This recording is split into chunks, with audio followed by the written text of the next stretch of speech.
வணக்கம் நண்பர்களே! நான் உங்கள் பெரியசாமி ஜோதிடர். நம்ம தொடர்ந்து அற்புதமான பதிவுகள்லாம் பார்த்துட்டு வந்துட்டுருக்கோம்.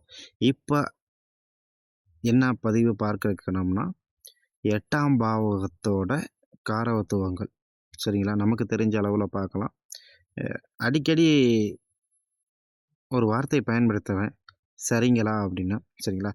அந்த வார்த்தை நாங்க சின்ன வயசுலேருந்து பேசி பழகுன வார்த்தையாக இருப்பதனால், அ அதை பிடிக்காதவர்கள் எ வேற வீடியோவ போய் நீங்க சென்று போய் பார்க்கலாம். ஏன்னா என்னுடைய வீடியோக்குள்ள அந்த வார்த்தைகள் வரும். சரிங்களா? அது போக போக மாத்திக்கலாம். இப்போதைக்கு மாற்றுவது என்பது கொஞ்சம் சிரமமான ஒரு விஷயம். சரிங்களா?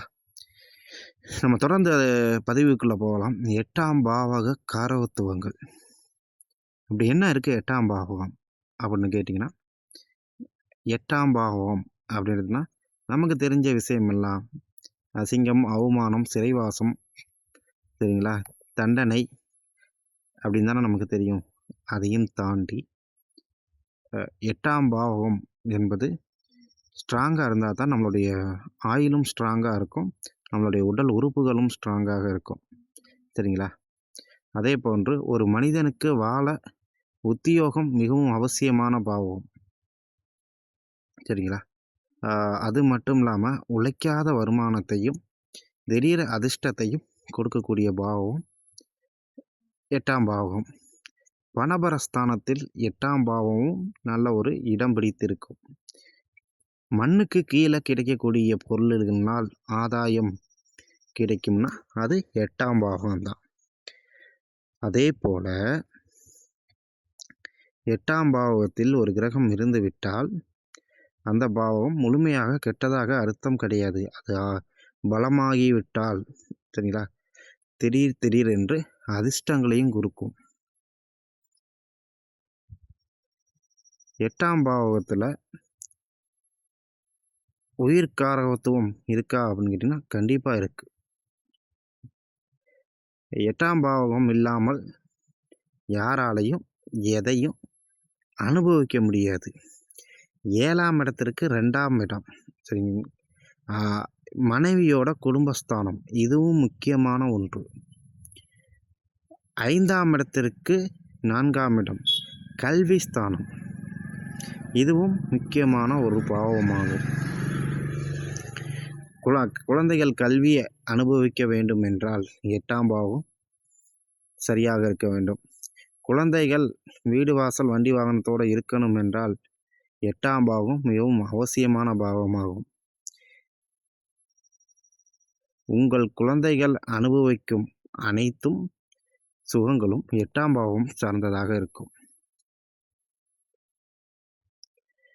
காலபுருஷனுக்கு 8ஆம் இடம் அப்படிங்கும்போது செவ்வாயோட வீடு விருச்சகமாக வரும்.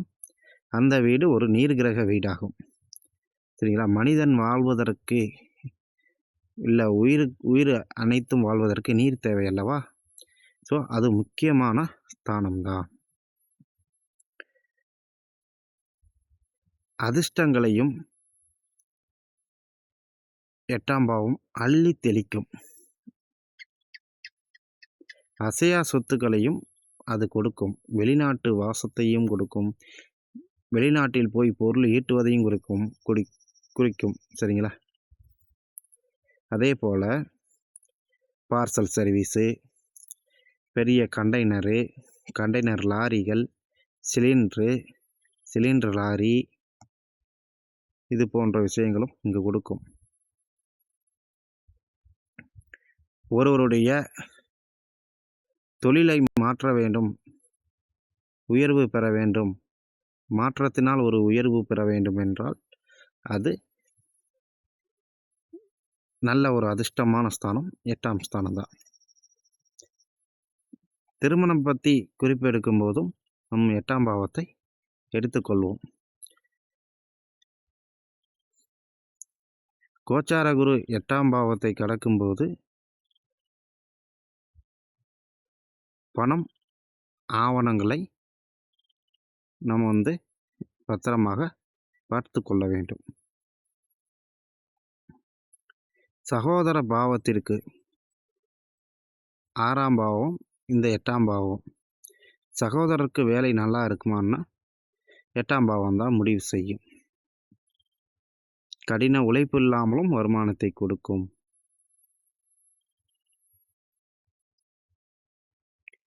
ஓய்வு ஊதியம் கிடைப்பதற்கும் இந்த 8ஆம் பாவம் ஒரு வேலையாக செயல்படுகிறது. 8ஆம் பாவம் 2ஆம் பாவத்தோட சம்மந்தப்பட்டுச்சுன்னா, வருமானத்தினால், அதாவது வேலையினால் வரும் வருமானம், இல்ல வாரிசுகளால் வரக்கூடிய ஒரு வருமானத்தை இது தாங்கி பிடிக்கும் ஸ்தானம் தான் 8ஆம் ஸ்தானம். ஒரு ஜோதிடரை போய் நீங்க அணுகணும் என்றால், அதற்கும் இந்த 8ஆம் பாவம் சம்மந்தப்பட வேண்டும். மறைவு மறைவு ஸ்தானத்தை பற்றி தெரிந்து கொள்ள இந்த 8ஆம் பாவம் சம்மந்தப்பட வேண்டும். அது மட்டும் கிடையாது. புதையலையும், அமானுஷ்ய சக்திகளையும், பெரிய கடன்களையும் பற்றி அறிய வேண்டும் என்றாலும் 8ஆம் பாவம் செயல்படும். அதே போல் குவாரி, மண் தோண்டி சம்பாதிக்கிறது, கல் உடைச்சி சம்பாதிக்கிறது, இதெல்லாம் வந்துட்டு 8ஆம் பாவம் குறிக்கும்.